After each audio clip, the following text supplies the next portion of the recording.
I truly believe my calling is I don't know why I'm tearing up. The education leadership program was literally talking about what I felt like I was missing. But you're just one person. So you feel like you just chat like, I'm chasing, I want everything, but you cannot have everything, right? Welcome to Beyond Harvard. This is a platform where we share the voices of the Harvard community, uncovering who they are at Harvard and beyond. In today's episode, we have the great pleasure of meeting Salomey Ampadu. Take a listen as she shares her story, her insights, and nuggets of wisdom. Enjoy.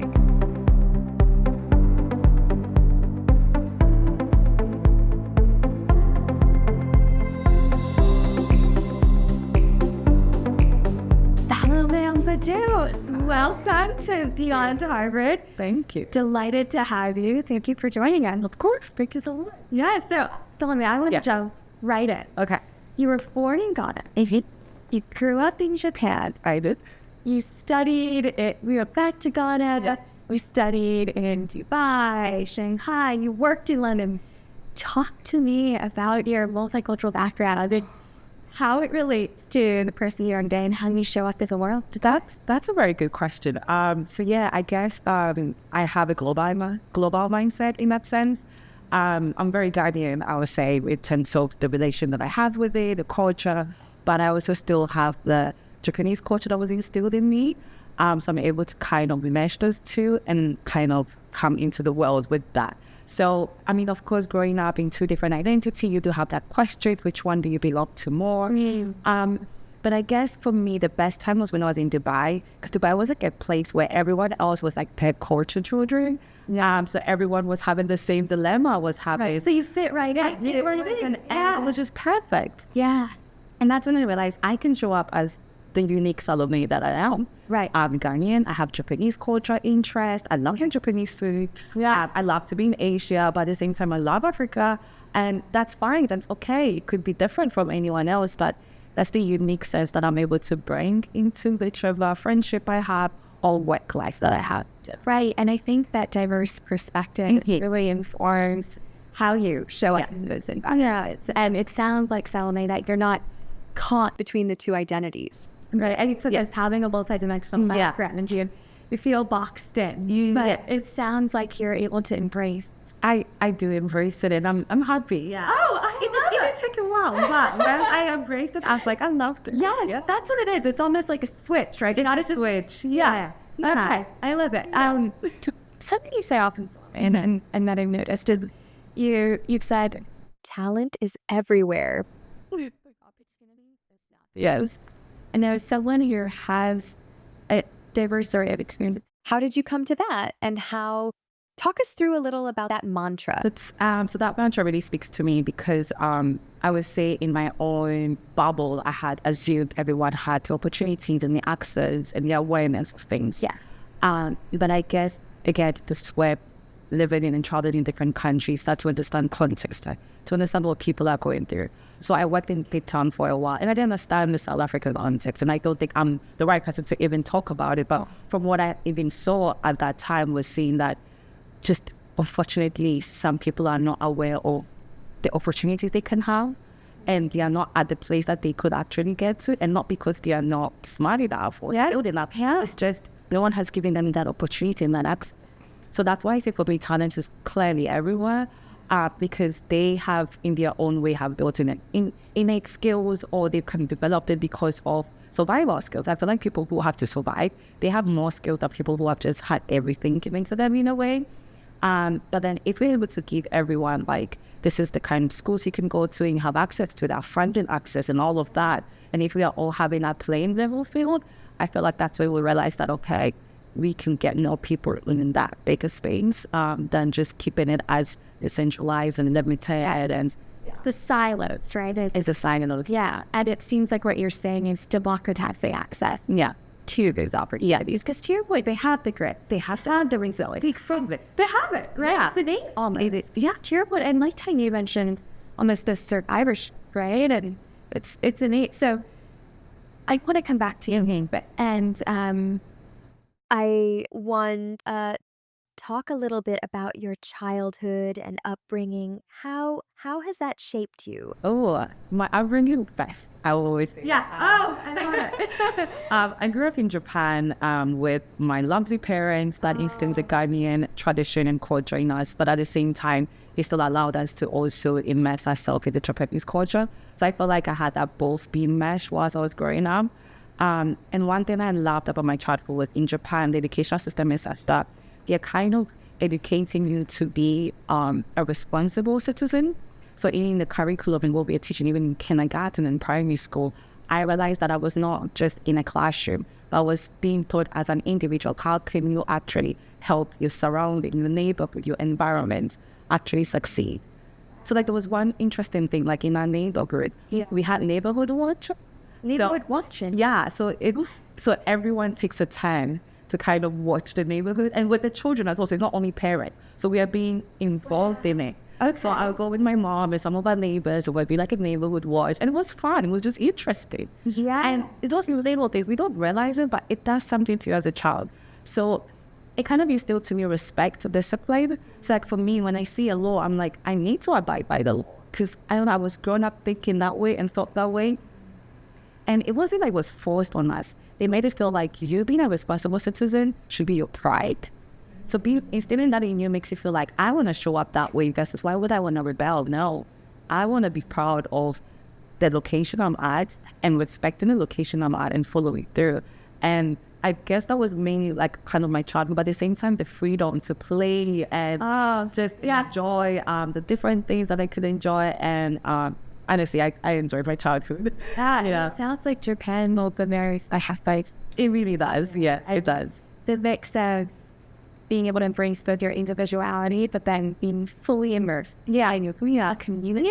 Yeah. Where there's values and and that's great to hear how you've been able to take that and so you carry it through across the that you've been to. And then so your commitment back to Ghana. Yes, right. And then you pursue graduate school.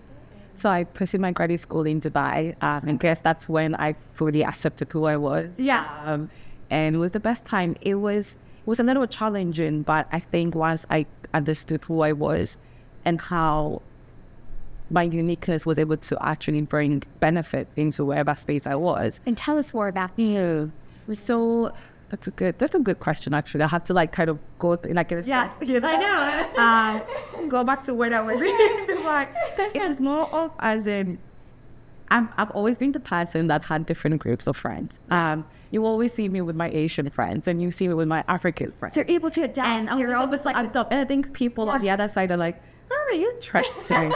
Do we get you? And then I think one of my favorite part was I got to be friends with this group of friends that were just like me.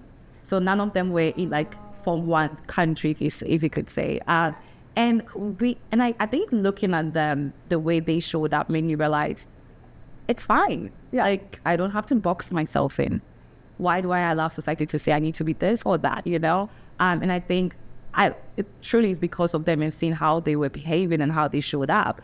I just naturally just kind of embraced it and started showing up in that sense. So again, when it comes to my corporate life, I would say I kind of do break a lot of my Japanese culture into it. When I'm around people, I break that mesh of my Ghanaian side. So it's just, felt that way. Yeah, and what I'm getting to, Salomey, is that it took some time, right? Where it's when you were in Dubai, after all of those experiences and I think that's important, right? Because sometimes we think kind of early on you'll be able to fully embrace these identities, but I'm happy you found that and you're able to show up as your true self. And so you were in Dubai, you studied Dubai, Shanghai, and then I know you worked in Dubai in London as well. I did.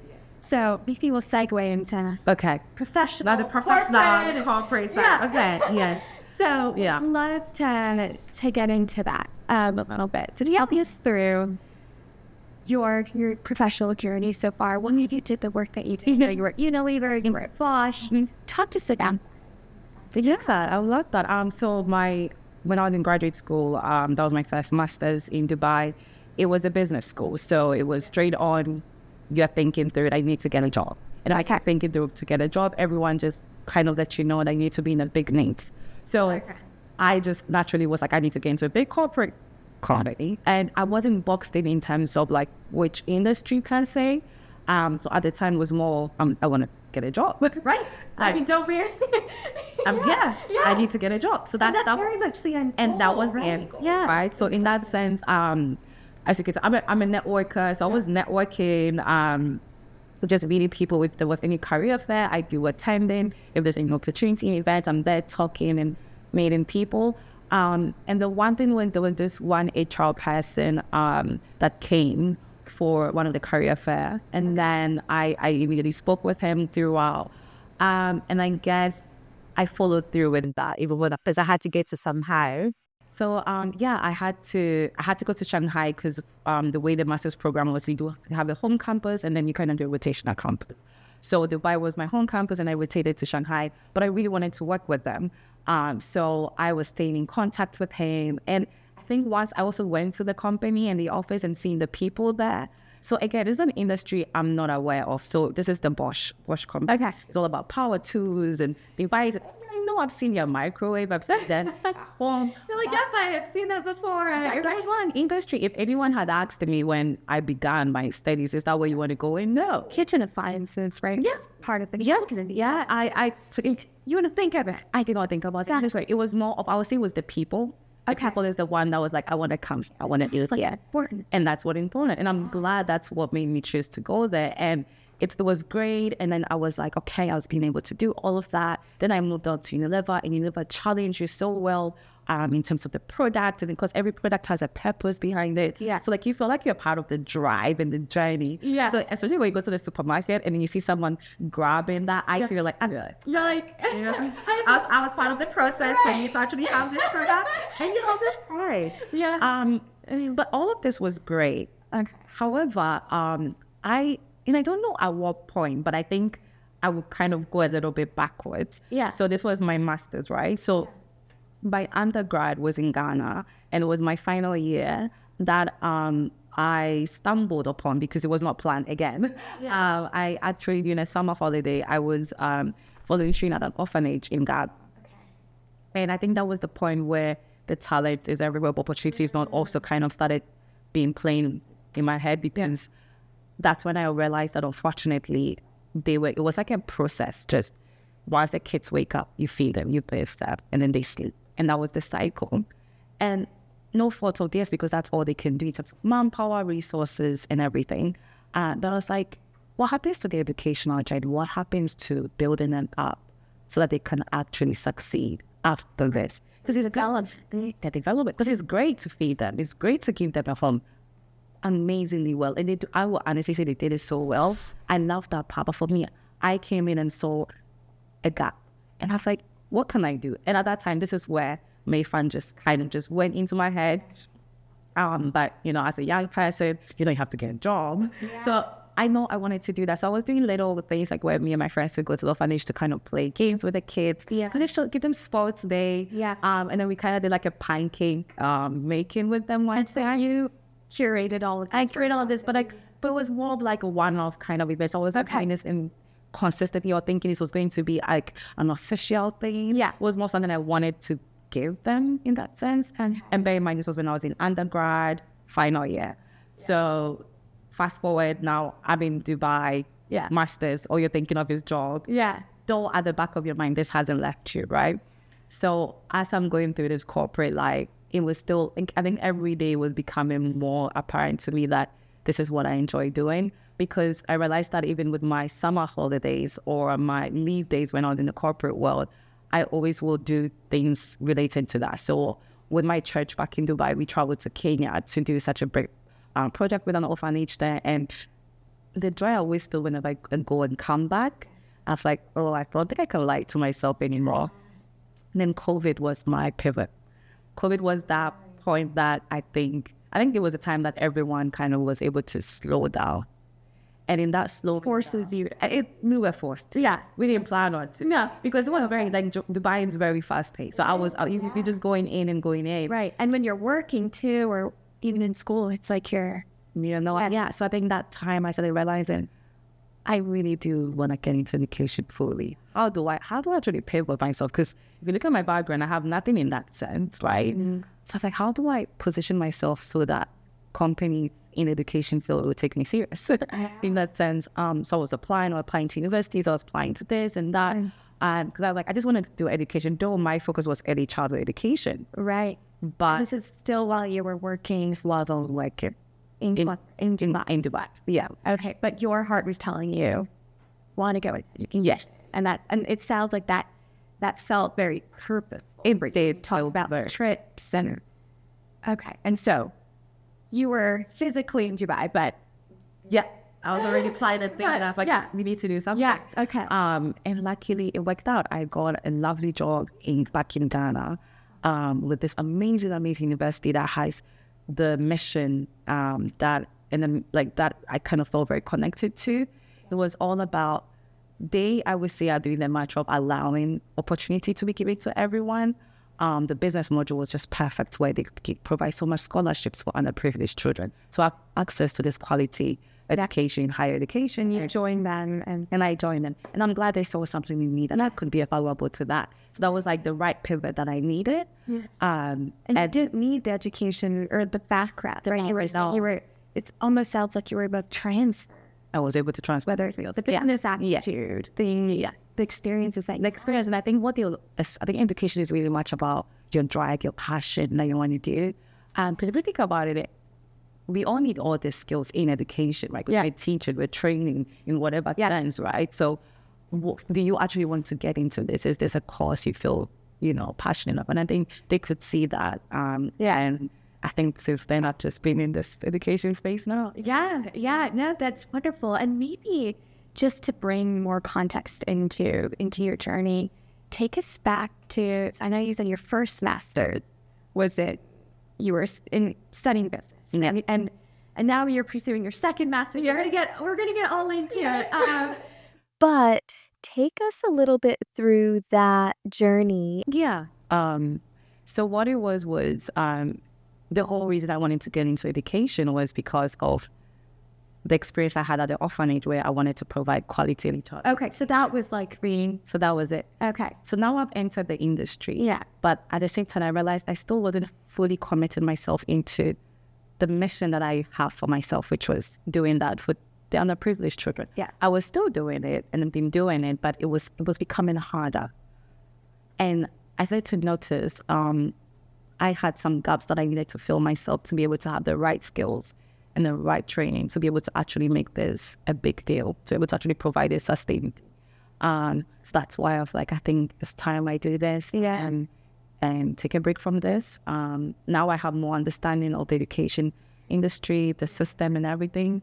But now how do I actually build this foundation back home in Ghana to actually provide this quality in childhood education that I want to provide for these children? All right, Mayfund, we're going to get into it. But just before we do, were there, And especially given your experience in corporate, what are the takeaways, maybe transfers you were able to make and bring it to education industry and the work you are doing now? Yeah, I'll say, we say corporate and education, but if I looked at it, I think stepping back from it, it was still corporate in a sense, because I was working in higher education, and you still need your project management, you still need your time management, as well as you have KPIs to achieve. But now the KPIs was not monetary, it was now more of impact. The students' employment, students' academic achievements, those were now more of the KPIs, and that's all more good to have.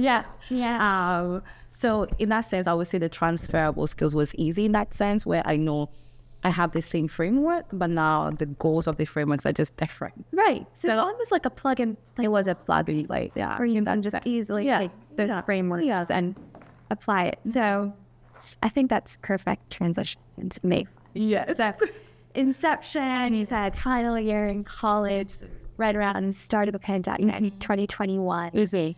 What was it like building Mayfund and the Mayfund Foundation? I think maybe first tell us more about Mayfund and the work that you're doing, and then take us back to what it was like building it. Yeah, so Mayfund is there to, I think I'm setting in a way, but it's more so we want to kind of provide this after school quality and childhood training for the children. And what we do is we do workshops. And we're able to do these workshops by actually going and meeting the children at where they are, which is at the orphanage. So we go there. So let's say we are going to implement a training for them for their social emotional learning. We take maybe 3 months period where we have volunteers kind of conducting these workshops at the orphanages. And how do you find the volunteers? How do you even... Yeah.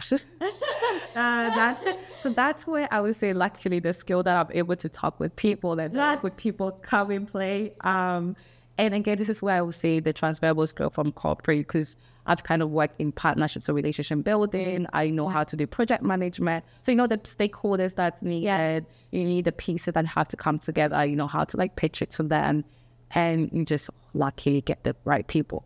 The only challenge is because it's more of like a non-profit, you don't have money to actually pay these volunteers, so they are doing it out of their heart. But the good thing is people that actually believe in the cause. So that's the type of people you and that's the kind of people, right? Yeah. So when they're doing the work, it's amazing. Yeah. And there's something about randomly going to a networking event and talking about something, and the person is like, "Oh, I strongly believe in what you're doing. What is the issue? What do you need? What kind of support do you?" And then they just want help. They just want to help. So I guess it's more of like going out there and telling people what you're doing, and not just hide. Like, do not be shy about speaking about it. Like, even if you're having a problem, do tell them, because you never know. Someone is actually like, I want to get involved with this. I want to help you. I want to support. And I guess those are the little things that have been able to make me be able to do these workshops. I know you asked about how I got the volunteers.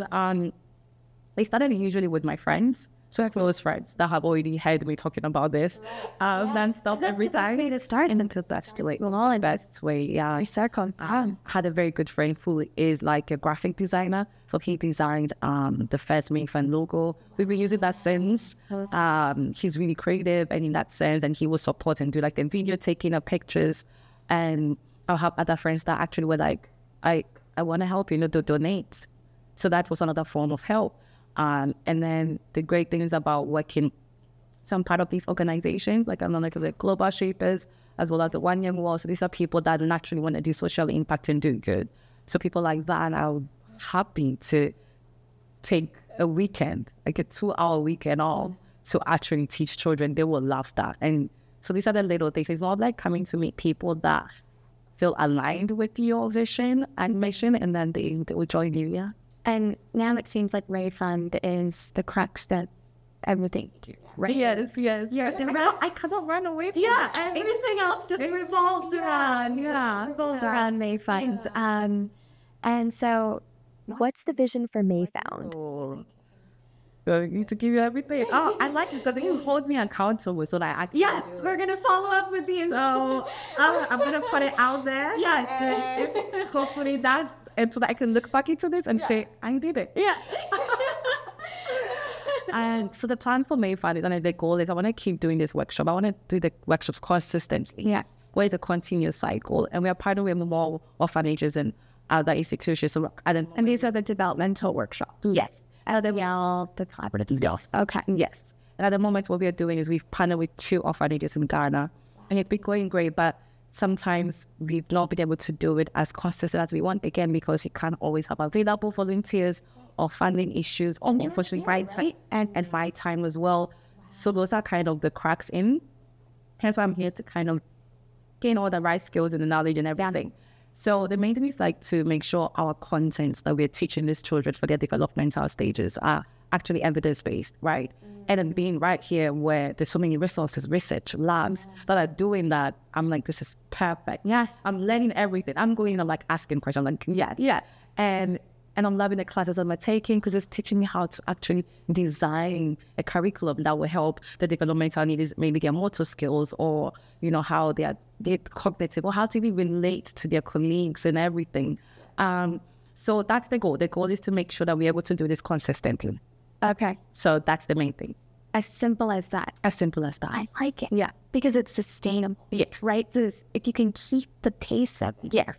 That's how, you know, like you're building something. Yes. Yeah. That's wonderful. I want to get into a little bit more about your architecture, right? Mm-hmm. We touched on it. This is your second master's. Yes. Sounds to me, Salomey, that one master's isn't enough intellectual stimulation for you. So talk to us a little bit more about your journey to Harvard. What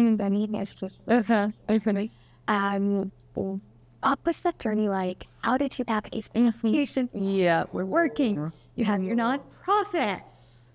Tell us about that journey. it was an interesting. This journey, at the time, I had always wanted to further my education, even after when I was done with my first master's, and I knew I wanted to go more into education. Okay. But then, okay, you know how society makes you feel like you've already working. You already have a first master's. Why do you want to do that? Right, and it's hard actually. It's worth noting. It's very hard. Which again, not used to that. It's a sacrifice, a huge sacrifice. There's a huge opportunity. So I had that thought, right? And then I kind of just put it on the side. Yeah, kept on doing my work. And remember that I had two about these good friends that I had made in Dubai. Two of them actually made the big sacrifice themselves, where they went to pursue their MBA. And bear in mind, they already had their masters as well. Okay. But I guess they were also kind of pivoting as well. So they went to do their masters, and their MBA. They did it actually here in the US. And in watching them and speaking with them and me telling them that I had thought about it, but I thought, why now? Why do you want to do it? Why do you want to take backwards? And hearing them and listening to their... And backwards, did you feel like going back to school almost felt like... It did feel like they're going back. Regressing? Okay. Somehow you feel like you're regressing, but the truth is we are not. We're actually... And this happened with... recently we did a workshop, and then this said... The woman said, think of it as you're kind of now getting out of it and getting a bird's eye view. Yeah. So then now you can actually plan it well. Right. So I feel like this is the best time for us. Like, we've kind of taken ourselves back and put every pieces together and see how we actually want to arrange them for the future, right? When we do graduate. Because sometimes you could just keep doing but you're not doing. Right. It gives you clarity. It does give you clarity. And it forces you. Yeah. So I guess that conversation was more of that point where I was like, you know what, I think I'll do it. Yeah. I'll give it a shot. Yeah. And at the time, I was thinking I'm doing a PhD. Oh, wow. I know I never. Okay, yeah. We did. But I'm not surprised that. Yeah. And I guess we can't say, I mean, you can always still pursue I could. That would be a lot. So I really wanted to pursue PhD. Yeah. And I was thinking, and again, this was me thinking, you can do a PhD whilst you're still working. So I'm still having that mindset. You wanted to stay attached. I'm still having that mindset that you have to let go. Yeah. Right? So that was the thought process at the beginning. And then they were like, why are you only limiting yourself? Open it up and let's see. Like, just when I say open it up, because if I want to do it whilst I'm working at the time I was in London, if I do that, then I'm only looking at the European context, right? Mm-hmm. So I'm limiting myself. But if I open it up, and I'm not saying that I need to be working and doing it, you kind of tend to choose more. Mm. So that was kind of the process. And then I looked into Harvard's programs, and it spoke to me. Yeah. It really did. And I was... What about? So the education leadership program was literally talking about what I felt like I was missing and what I needed to be able to fully make Mayfund scale and be sustainable. It was like people who just want to change the world in the educational context, in a sense that they want to provide more equity and access to education. And I was like, yes, that's me. So I was reading and... You're reading and you're like... And then they start telling me about all the concentrations. They're like the global concentration, the early childhood concentration, arts and learning, this. And I was like, amazing. And I have, at this point, I have now come to a point where wherever you find yourself in, make sure that you have an alignment with the institution you go in. Forget the big name, because we all want to be attached to a brand. But we need to make sure that we're choosing a place where we're aligned with their goals. And in reading like the Graduate School of Education, their ambition and what they believed in, I was like, that is what I also believe in. And then looking at the research that they're doing, and the professors and the faculty, you can tell that they all actually have a passion and a drive to actually making a change in this specific space. And I was like, the best way is to be among these people and just learn from them. Because that's how I felt whilst I was applied. Like, I'm missing something. Give me all that knowledge that I'm missing. Yeah. And a better ways to be in the right space. You were hungry. I was hungry for it. I like that. Yeah. And it also sounds like there was this beautiful synergy now you felt like you were lacking or you wanted to learn more. Yeah. And then you're reading about the graduate school and the programs, and it seemed like there was this to you line that you received. Yeah. And so then what was that journey like? And how did you approach the process? What did you do to set yourself up, to differentiate yourself? Yeah. Talk to us about that. Yeah.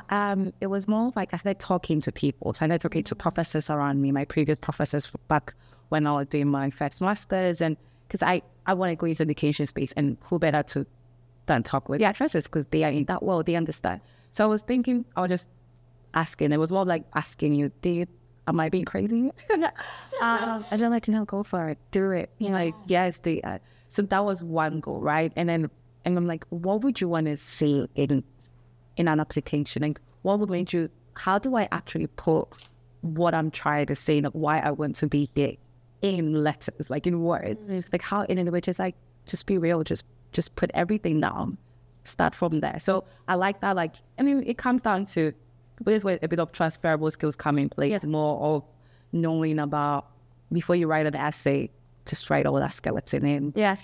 Some of them might not. Brain dump it. Just dump it. Yeah.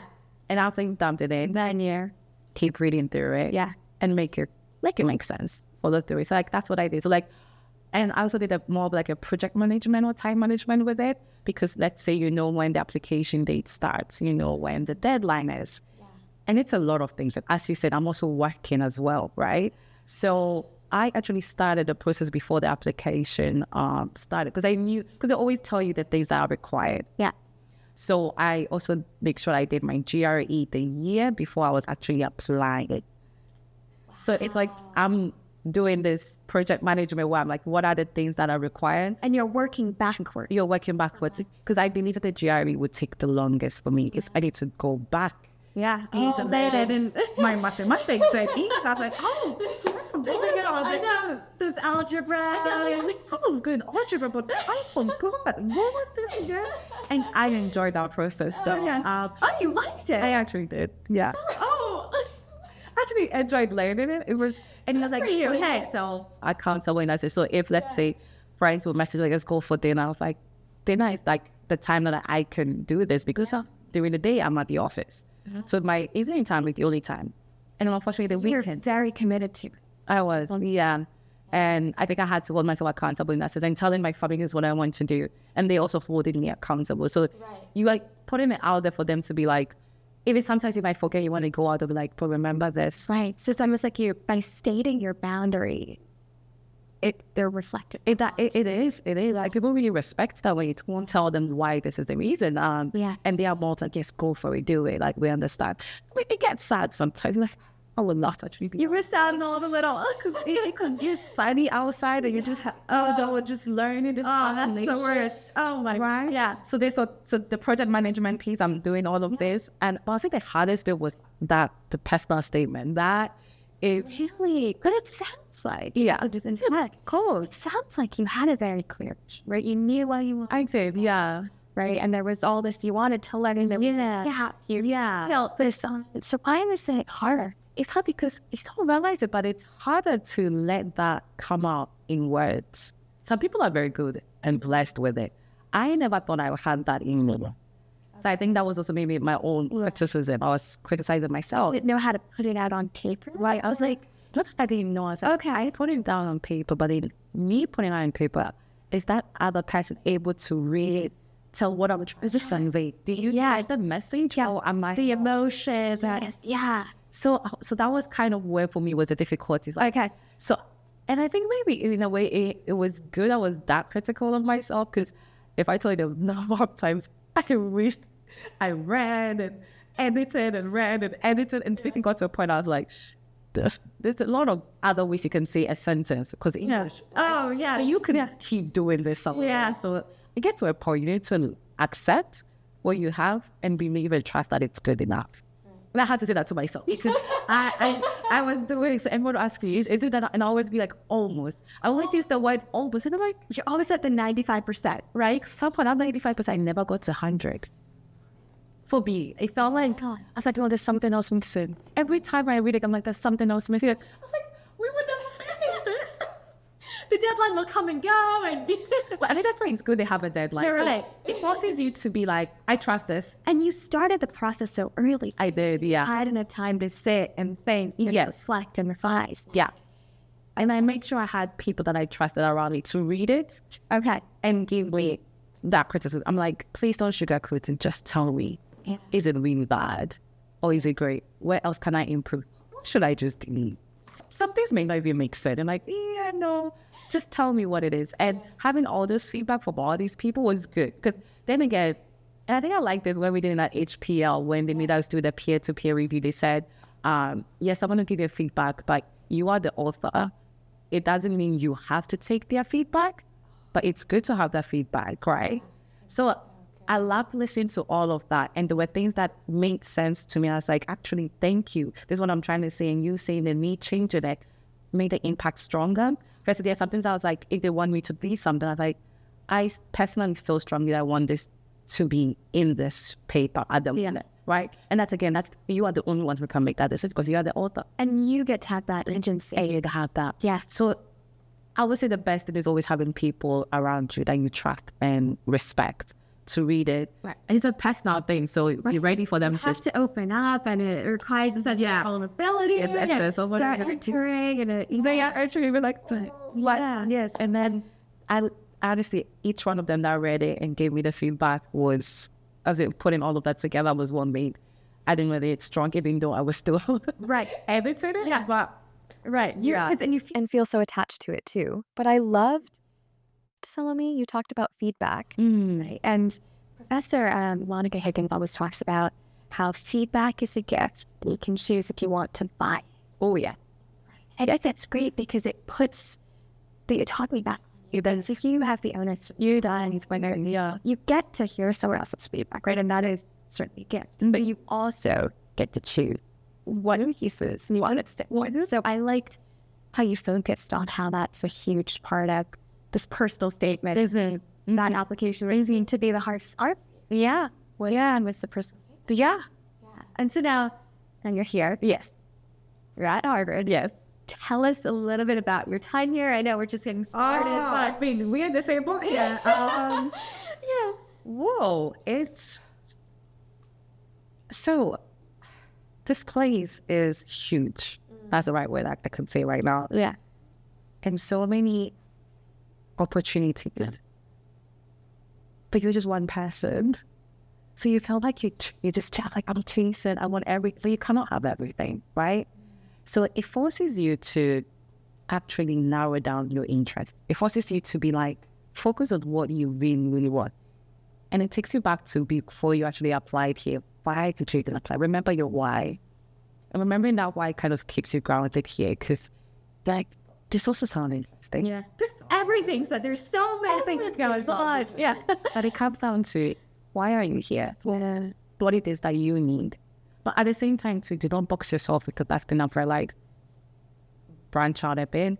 Take something that you're not used to or would never think of doing. This is the only chance. Yeah. So, yeah, I would say that's how Harvard has been so far. It's straddling this being willing to learn something new, but also being rooted and being rooted and anchored. Yeah, cool. Salomey, we're going to get into the closing wrap-up. Oh, okay. We've talked about who you are professionally. We've talked about your academic journey. Tell us a little bit about who you are outside of the classroom. Who are you outside of the office? Tell us more about the Salomey we don't get to see. Oh, so that Salomey has really changed. Okay. So I say I am, not that I'm different, I'm still the same. Okay. But there's this other side of me that comes out depending on the city that I live in. And it's very interesting. I'm intriguing myself as well. So I can be an outdoor person. You are an outdoor. I can be. You can. Depending on where I am. Okay. So it's very different. When I was in Dubai, I was a very outdoor person. I was hiking with my friends. We'll do this trip, and that. Okay. When I was in London, it was the opposite. I was an indoor person. Maybe just the weather. And it was the weather. I don't know. But I enjoyed my indoor space. Really? And not meeting my friends at home. And that was like most of my social activity. Either do like a watch party, so we'll be doing Love is Blind. We'll do a watch party at a friend's place. Yeah. We'll do a clothes swap at a friend's place. And once in a while we'll do a go out. But I was more an indoor person. So I was like, I thought I was an outdoor person, but apparently not. Okay. Yeah. And since I've been here in Boston, I love Boston because Boston reminds me a little bit of with London. I haven't figured my Boston self yet. Okay. But what did I always say, and I usually don't do this, and if my friends ever see this, they will be like, what?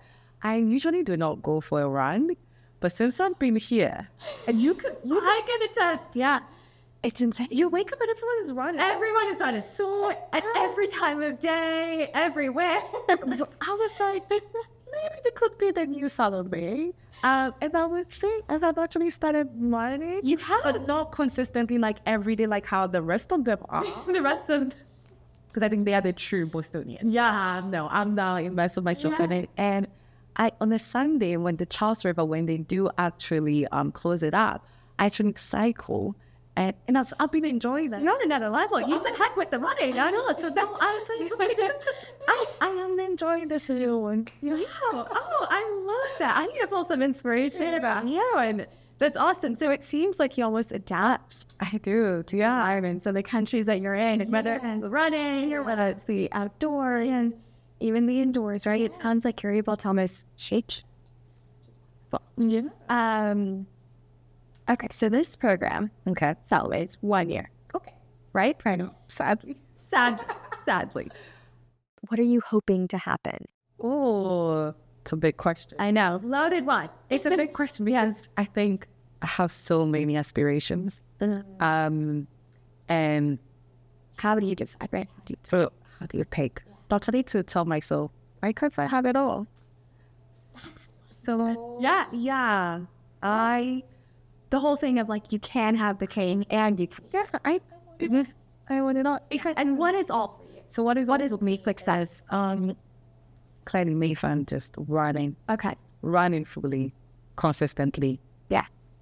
And giving this impact to the children. I've been able to see the... And in Ghana. In Ghana. That's my focus. Yes, absolutely. But on the side, I still want to consult or do corporate philanthropy for really get into that space. I enjoy that. I believe in doing good in where the big resources are. Yeah.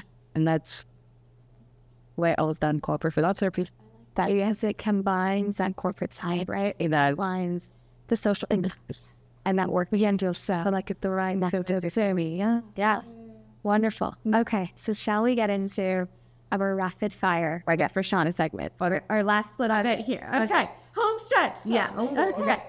All right. Favorite thing about Harvard, least favorite thing about Harvard?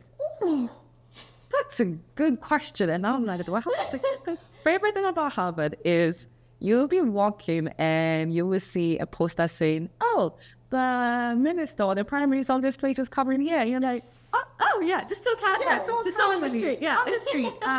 Yeah. So yeah, it can go anywhere and everywhere, and every day is just fun.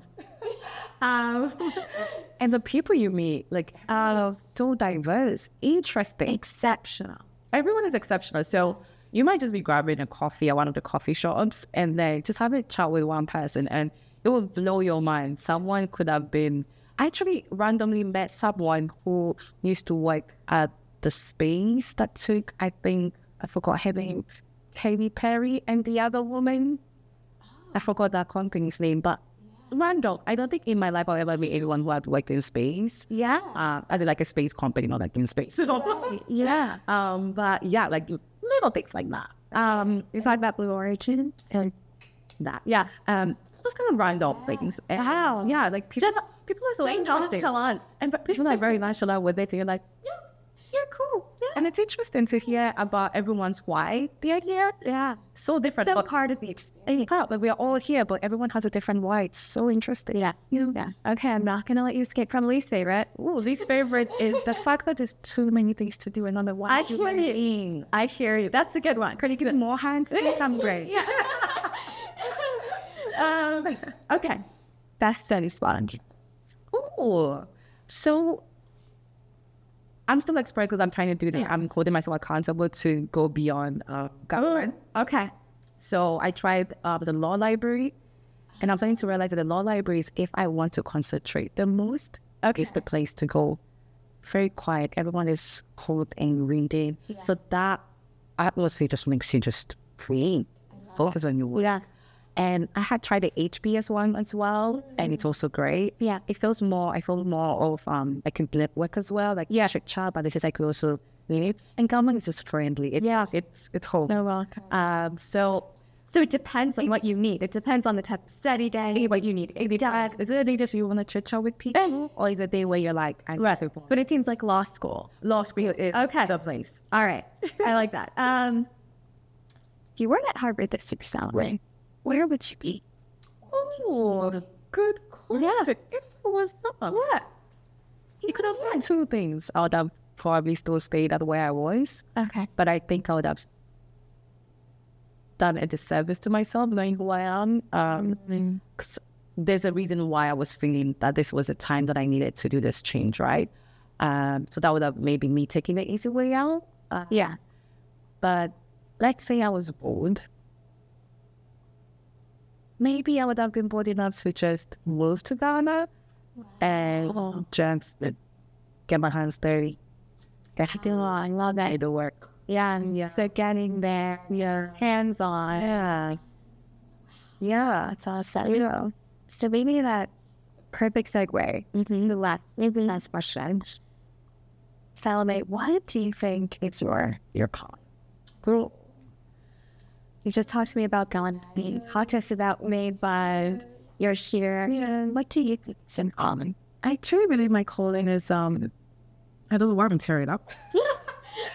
But my true calling is to kind of provide this opportunity and access to the underprivileged children, give them that level playing field, for them to also start the race at the right start, that they don't feel like they were at a disadvantage just because of the family they grew up in or the circumstances that they were faced with. What a powerful response. Salomey, thank you so much. Thank you so much. Thank you for opening up, sharing your story. It's such a pleasure to have you. Thank you.